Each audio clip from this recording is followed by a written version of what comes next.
Un saludo muy especial a todas y todos. Me dirijo a ustedes con el fin de que sigamos esta relación de reflexión, de que analicemos algunas cosas y que nos sirva de base para construir un pensamiento alternativo, un pensamiento diferente. En esta ocasión quiero que reflexionemos sobre el pensamiento situado. Es decir, una de las dificultades grandes que tenemos es que a veces nuestro academicismo, nuestra reflexión intelectual anda de un horizonte a otro horizonte, nos dedicamos a hablar de muchas cosas, pero perdemos de vista que la necesidad más grande que tenemos es de situar nuestro pensamiento.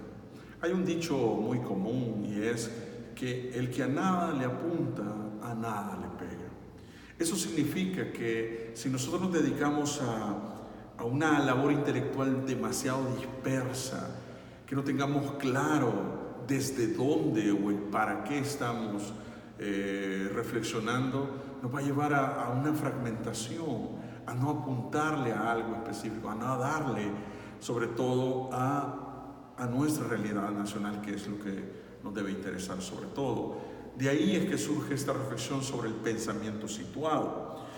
Podría mencionar que lo primero sobre este pensamiento situado, lo primero que puedo mencionar es la necesidad que hay de situar nuestra reflexión y de situarnos nosotros. Es decir, mi pensamiento, mi construcción teórica y práctica debe estar situada, es decir, debo tomar partido, debo tomar un lugar específico desde donde yo voy a construir el pensamiento. Así que mi reflexión debe estar situada. ¿Por qué? Eso significa que como salvadoreño del siglo XXI, yo debo reflexionar sobre las realidades y problemáticas de mi país en primera instancia y, por supuesto, en diálogo con una crítica y un abordaje global.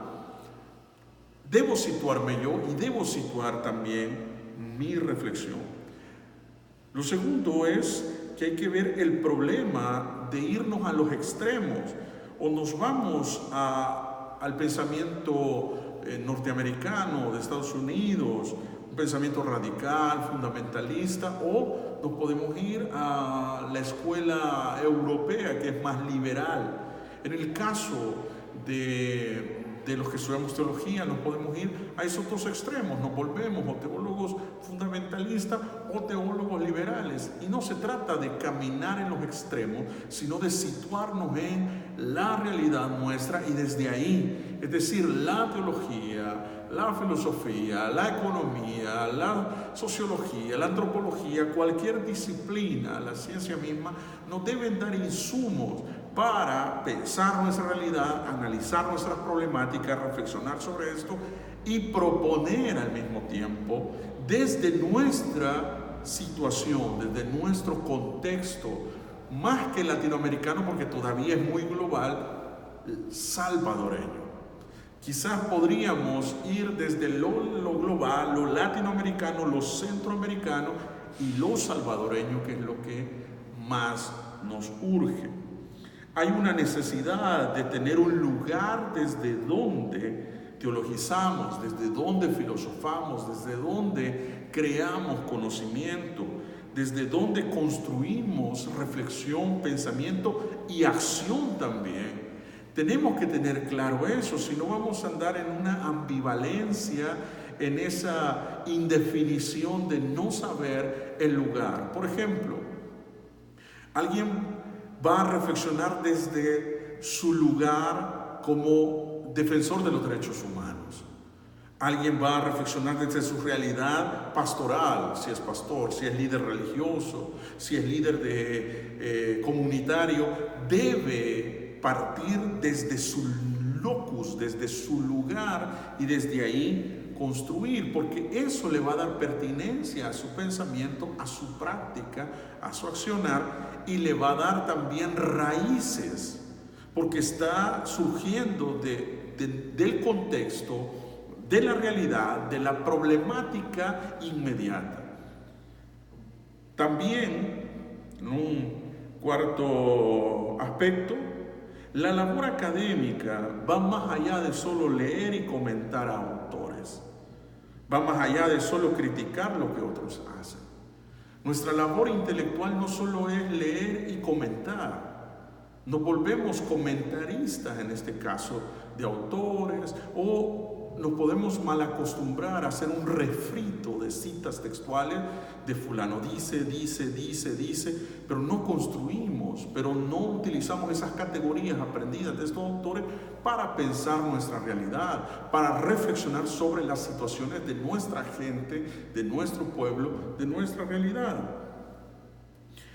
Así que el pensamiento situado va más allá de criticar lo que otros hacen.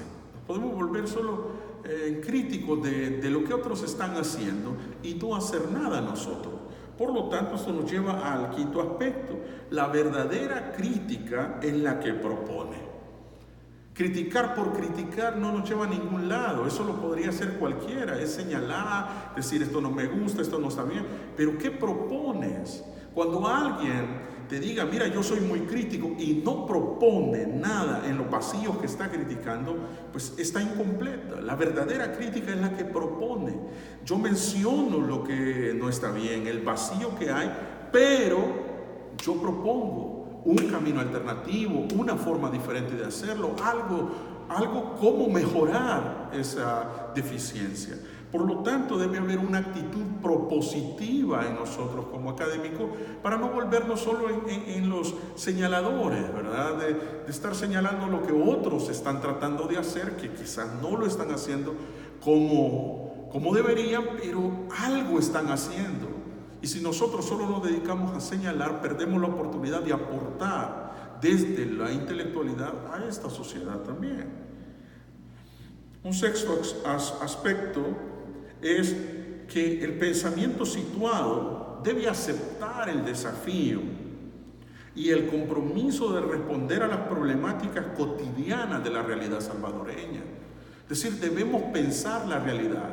Cuando ustedes ven, por ejemplo, los economistas alemanes y estudian todo el periodo de los economistas clásicos, cada uno de ellos se dedicó a pensar su realidad de país. Por eso es que esa economía llegó a desarrollarse, porque cada uno de ellos se dedicaba a pensar la problemática de los obreros, la problemática del feudo, la problemática de esto, y son siglos de pensar su realidad. Por ejemplo, nosotros, si nunca comenzamos a reflexionar, a utilizar las herramientas académicas, científicas, epistemológicas, filosóficas, teológicas, todo lo que nos dan las humanidades para pensar y proponer en nuestra sociedad, no va a llegar a esa etapa de maduración en la que los académicos están analizando la realidad y proponiendo para las futuras generaciones. Posiblemente ahí es donde se va a ver el resultado del pensamiento situado. Piensen en el desafío grande que tenemos sobre la niñez como la opción por un presente diferente. La violencia, con todos los rostros que manifiesta la violencia en este país. La violencia feminicida, la violencia de género, la violencia económica, la violencia estructural que vivimos, en el que los poderes gubernamentales, los poderes fácticos nos aplastan, nos dominan. Esa es una violencia estructural que hay que pensarla bien. La migración, nuestros compatriotas que se van, que mueren en el camino, otros que migran de un lugar a otro aquí internamente buscando un mejor estilo de vida, mejores oportunidades. Las inequidades sociales en las que unos han asegurado vivir seguramente hasta los 80 años, mientras que otros no están asegurando ni llegar a los 60, por las condiciones en las que viven. Eso tiene que ver con las inequidades sociales, que los recursos se concentran en las urbes y las zonas rurales se dejan sin recursos. La exclusión de las mayorías obreras, las mayorías maquileras, las mayorías que se dedican al salario mínimo, la corrupción en todas sus dimensiones. La falta de compromiso ciudadano. ¿Por qué no hay compromiso ciudadano? La moral debilitada que tenemos como país, o la doble moral que se menciona. La necesidad de recurrir a los valores del reino de Dios, porque los valores políticos, porque los valores estrictamente sociales, porque los valores que nos trajo la modernidad no nos han llevado a ser una mejor sociedad o mejores seres humanos. Necesitamos recurrir a los valores del reino de Dios como categoría humanizadora. Recuperar la dignidad humana, la humanización del ser humano, ya que la animalidad y la bestialidad nos han devorado. Necesitamos recuperar la humanidad, el vernos como prójimos, el respetarnos, el ayudarnos, no devorarnos entre nosotros, no matarnos, no pisotearnos. Esa humanización es necesaria. Los diferentes tipos de racismos, esos racismos sutiles que se manifiestan actualmente, todos estos son ejemplos de que necesitamos un pensamiento situado. Ya no solo repetir, ya no solo comentar a los grandes pensadores de la humanidad, sino utilizar esas categorías en favor de nuestra realidad, para iluminar el camino a resolver las problemáticas que nos aquejan a todos. Ese es el desafío de un pensamiento situado, de una teología situada, de una ciencia situada que ayude a proponer para nuestro presente y para nuestras futuras generaciones. Nos vemos.